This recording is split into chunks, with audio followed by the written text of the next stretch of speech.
नमस्कार। आज वैशाख शुक्ल पंचमी शके 1937 सादर करत आहोत ठाणे वार्ता। ठळक घडामोडी। अंबरनाथ बदलापूर नगर परिषदेवर भगवा तर नवी मुंबई महापालिकेवर पुन्हा गणेश नाईकांचंच वर्चस्व। ठाणे महापालिकेच्या स्थायी समिती सभापती पदासाठी 28 एप्रिलला निवडणूक आणि विद्युत पुरवठा खंडित झाल्यामुळे मध्य रेल्वेची उपनगरीय सेवा ऐन गर्दीच्या वेळी कोलमडली। या आणि इतर घडामोडी विस्तृतपणे पण काही क्षणातच। ठाणे वार्ता पहा श्रीस्थानक वाहिनीवर। आता सकाळी 9:15 पासून रात्री 9:15 पर्यंत ठाणे वार्ता, ठाण्यातील पहिलं दृकश्राव्य माध्यम। श्रीस्थानक वाहिनी ठाण्याची स्वतःची वाहिनी। ठाण्यातील घडामोडी, कार्यक्रम, वादविवाद, अगदी गाणी, नाटक याचा आनंद घर बसल्या पहा श्रीस्थानक वाहिनी। आपल्या ठाण्याचं हक्काचं व्यासपीठ श्रीस्थानक वाहिनी। ठाणे वार्ता आता संकेतस्थळावर देखील ठाणेवार्ता.com वर क्लिक करा आणि ठाण्याच्या घडामोडी जाणून घ्या। ठाण्यातील पहिलं ऑनलाईन माध्यम ठाणेवार्ता.com। नमस्कार मंडळी, दर रविवारी पाहायला विसरू नका। नमस्कार मंडळी, आपल्या प्रश्नांचं थेट उत्तर।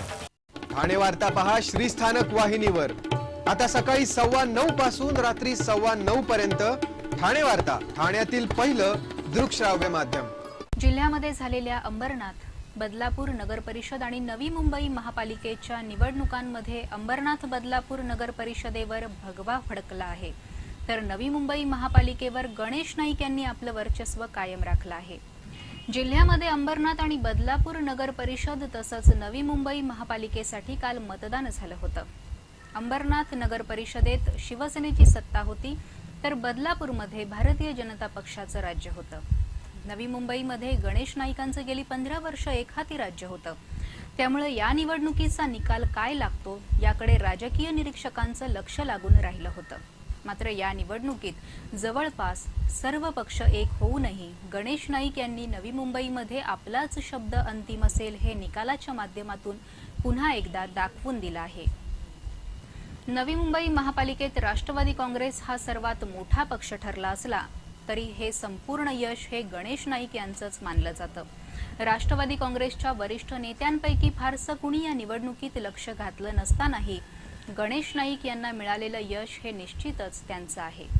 नवी मुंबई महापालिकेत शिवसेना दुसऱ्या क्रमांकाचा पक्ष ठरला असून भारतीय जनता पक्षाला मात्र त्या तुलनेत फारसं यश मिळू शकलेलं नाही।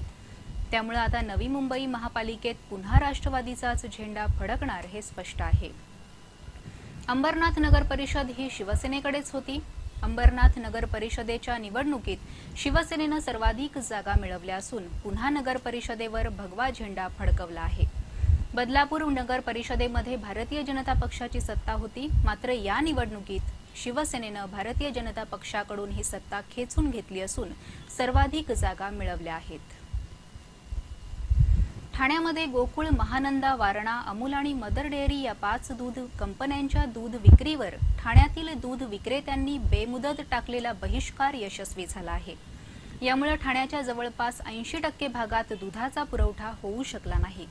ठाणे शहर दूध विक्रेता संघटनेनं हा निर्णय घेतला असून या कंपन्या जोपर्यंत कमाल किरकोळ किमतीवर 10% कमिशन देणार नाहीत तोपर्यंत ही दूध विक्री बंद ठेवण्याचा निर्णय संघटनेनं घेतला आहे। कमाल किरकोळ किमतीवर कमिशन देण्याबाबत या 5 कंपन्यांनी आडमुठं धोरण अवलंबलं असून यामुळे दूध विक्रेत्यांना नुकसान होत आहे।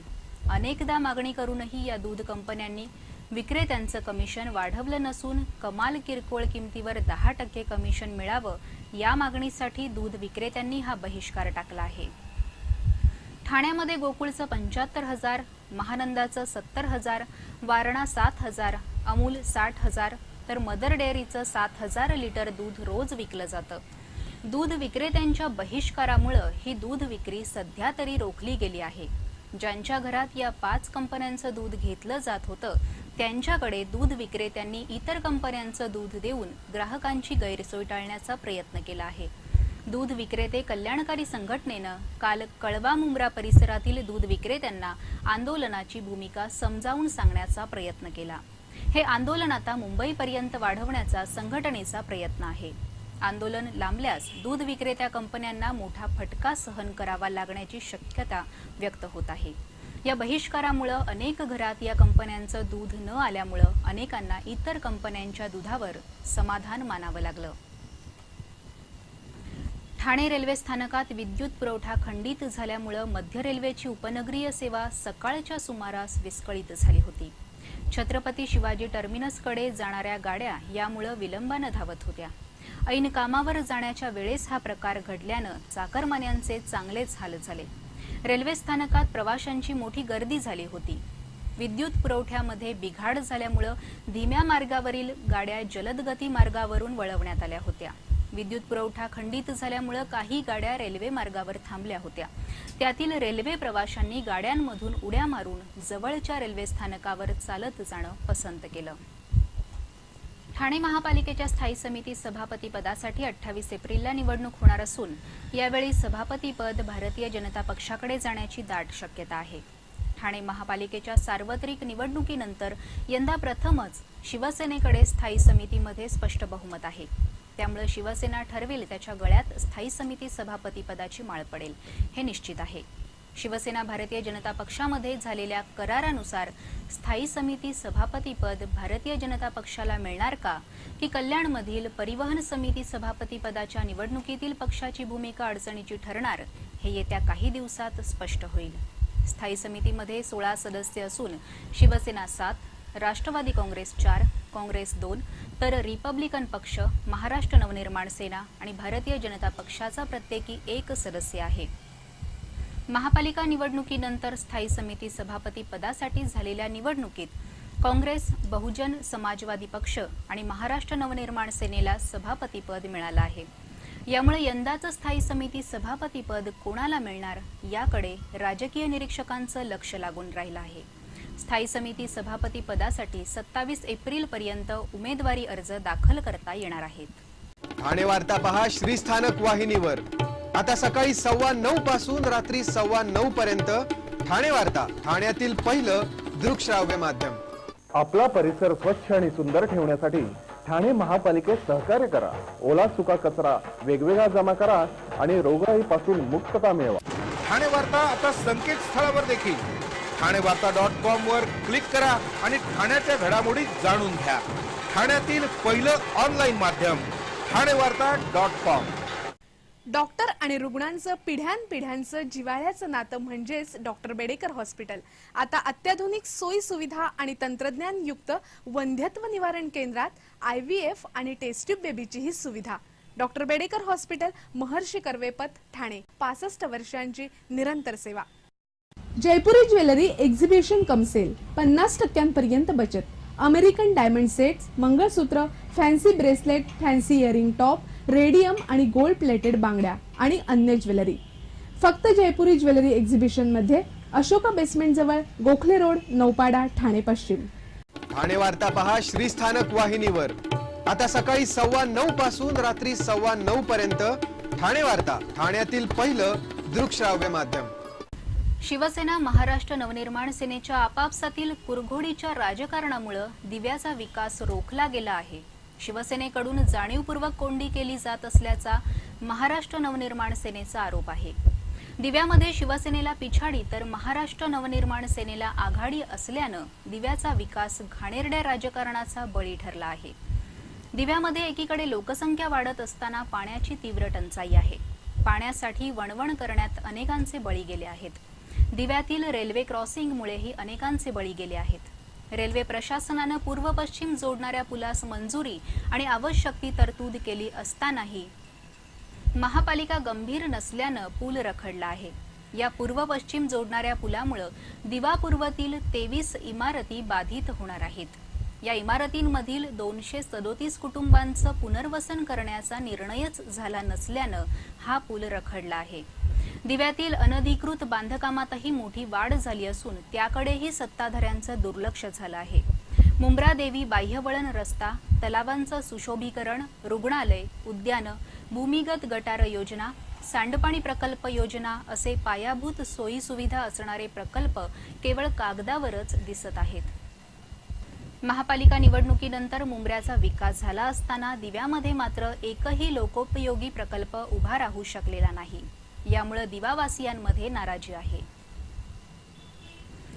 संपत्तीच्या वाटणीवरून एका मुलानं स्वतःच्याच जन्मदात्या पित्याची हत्या करण्याचा प्रकार उघडकीस आला आहे. वाघबीळ गावात गंगाराम शिंगे राहतात. ते व्यवसायानं शेतकरी असून त्यांचं कुटुंब मोठं आहे. त्यांचा 28 वर्षाचा मुलगा आकाश शिंगे हा कुटुंबापासून स्वतंत्र राहू इच्छित होता. त्यासाठी त्याचा नेहमी वडिलांबरोबर वाद होत असे. संपत्तीत मोठा वाटा मिळावा यासाठी त्याचा वडिलांकडे नेहमी तगादा असायचा. मात्र वडील त्याकडे दुर्लक्ष करत असत. मंगळवारी मध्यरात्री आकाशचा आणि त्याच्या वडिलांचा संपत्तीवरून जोरदार वाद झाला. त्यावेळी संतापलेल्या आकाशनं स्वयंपाकघरातील धारदार चाकूनं पित्याच्या छातीत 3 आणि हातावर 2 वार केल्यानं त्यांचा जागीच मृत्यू झाला. आकाश हा बेरोजगार होता. कोणतंच काम करत नसताना त्याला संपत्तीत वाटा हवा होता. या संपत्तीच्या लोभापायी स्वतःच्या जन्मदात्या पित्याची हत्या करण्यासही त्याने मागे पुढे पाहिलं नाही. कासारवडवली पोलिसांनी आकाशला अटक केली आहे. जागतिक वसुंधरा दिनानिमित्त अपारंपरिक ऊर्जेचं महत्त्व कळावं यासाठी पर्यावरण दक्षता मंचातर्फे सौर ऊर्जेचा ठेवा वसुंधरेस हवा असा संदेश देत वसुंधरा दिन साजरा करण्यात आला. पर्यावरण दक्षता मंचानं अपारंपरिक ऊर्जेचं महत्त्व बिंबवण्यासाठी सौर ऊर्जेवरील स्वयंपाकाच्या कार्यशाळेचं आयोजन केलं होतं. वसुंधरा दिनाचं औचित्य साधून पर्यावरण दक्षता मंच गेली काही वर्ष हा उपक्रम राबवत आहेत. सौर ऊर्जेवरील स्वयंपाकाच्या कार्यशाळेत 30 जण सहभागी झाले होते.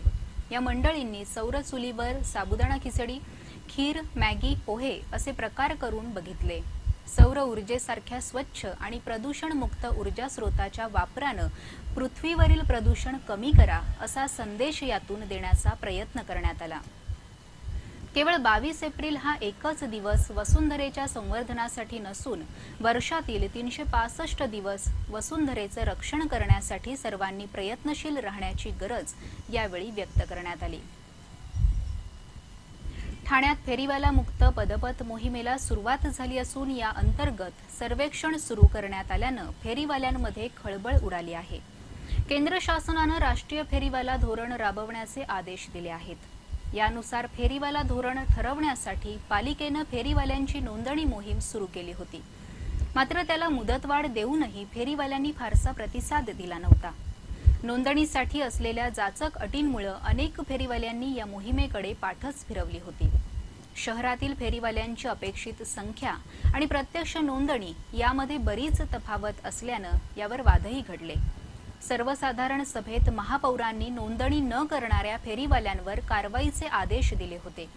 त्याचप्रमाणे प्रभाग समितीनिहाय पदपथ अडवणाऱ्या फेरीवाल्यांचं सर्वेक्षण करून त्याचा अहवाल सादर करावा असेही आदेश दिले होते. त्यानुसार पालिका प्रशासनानं प्रभाग समितीनिहाय पदपथ अडवणाऱ्या फेरीवाल्यांचं सर्वेक्षण सुरू केल्यानं फेरीवाल्यांमध्ये काहीशी खळबळ माजली आहे.